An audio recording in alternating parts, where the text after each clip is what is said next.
हर कहानी की देखिए एक ना एक शुरुआत तो होती है, पर क्या कभी सोचा है कि हम इंसानों की कहानी, हमारी अपनी कहानी कहाँ से शुरू हुई?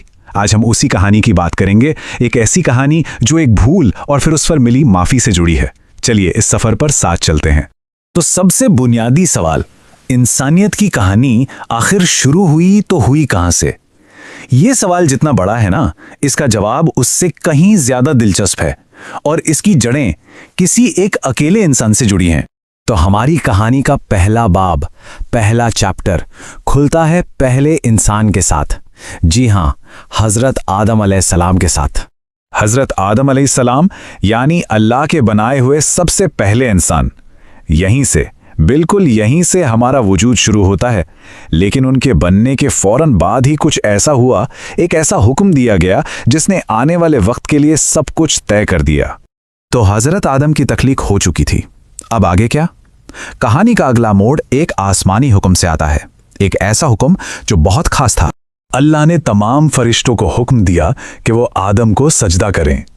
जरा सोचिए, ये इंसान को कितना बड़ा सम्मान, कितनी बड़ी इज्जत दी गई थी, लेकिन वहां मौजूद हर किसी ने इस हुक्म को दिल से नहीं माना। और यहीं पर कहानी का सबसे पहला और सबसे बड़ा टकराव सामने आता है।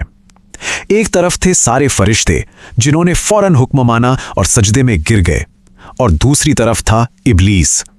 उसने अपने तकब्बुर, अपने घमंड की वजह से ऐसा करने से साफ इनकार कर दिया, और बस इसी इनकार ने कहानी को एक नया ही मोड़ दे दिया। इस वाक़े के बाद आदम को जन्नत में रहने की जगह मिली। सब कुछ खूबसूरत था, सब कुछ बेहतरीन, लेकिन जन्नत का ये सुकून ज्यादा देर टिकने वाला नहीं था। कुछ ऐसा होने वाला था जो सब कुछ हमेशा के लिए बदल देता। तो सवाल यह है कि आखिर वो पहली गलती हुई कैसे? हुआ यूं कि आदम और हव्वा दोनों जन्नत में बड़े ही सुकून से थे, लेकिन तभी इब्लीस ने उन्हें बहकाना शुरू कर दिया, और अफसोस वो उसके बहकावे में आ भी गए। उन्होंने वो एक फल खा लिया जिसे खाने से उन्हें साफ साफ मना किया गया था, और बस उसी एक गलती का नतीजा ये निकला कि उन्हें जन्नत छोड़कर इस दुनिया में भेज दिया गया। लेकिन दुनिया में आने के बाद वो मायूस होकर बैठ नहीं गए, नहीं, बल्कि हजरत आदम ने एक ऐसा कदम उठाया जो इस पूरी कहानी का सबसे जरूरी सबक है। उन्होंने फौरन माफी का रास्ता चुना, और ये बात बहुत बहुत जरूरी है। गलती होते ही हजरत आदम का पहला काम नाउम्मीदी नहीं थी, बल्कि तौबा थी। मतलब अल्लाह से फौरन अपनी भूल की माफी मांगना, और इसके लिए उन्होंने कुछ खास अल्फाज में दुआ की, और जो दुआ उन्होंने की वो आज भी हमारे लिए एक मिसाल है। उन्होंने कहा, रब्बना ज़लमना अनफुसना व इल्लम तगफिर लना व तरहमना लनकूनन्ना मिनल खासिरीन। इसका मतलब है, ऐ हमारे रब, हमने खुद पर जुल्म किया, और अगर तूने हमें माफ़ नहीं किया और हम पर रहम नहीं फरमाया तो यकीनन हम घाटे में पड़ने वालों में से हो जाएंगे। अपनी गलती को मानना और फिर इस तरह से माफ़ी मांगना, ये अपने आप में एक बहुत बड़ा सबक है। तो हजरत आदम की इस कहानी में हम सब के लिए क्या छिपा है? चलिए उस सबसे बड़ी सीख को समझते हैं जो हम सब के लिए है। देखिए, इस पूरी कहानी का निचोड़, इसका असल मकसद एक सीधी साधी सी बात में है।